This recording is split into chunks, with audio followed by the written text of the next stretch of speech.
blocks are produced and chained together on the blockchain, unless you actually run a node, it would be impossible to see the transactions and to verify anything. One of the key features of a blockchain is that you don't have to trust, you can verify. And so block explorers were invented. A block explorer is a user interface that reaches into the blockchain and grabs the data and then displays it in a useful way.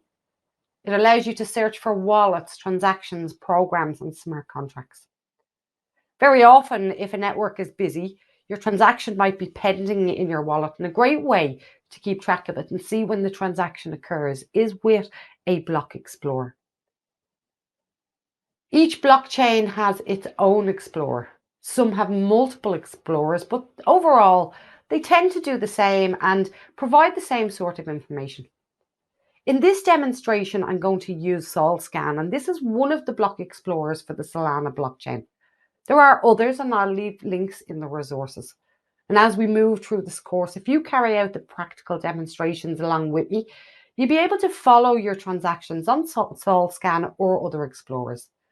This is really worth doing. Many people freak out when they start signing transactions for the first time, but once you can read and follow your transactions, then you're going to be an awful lot more confident.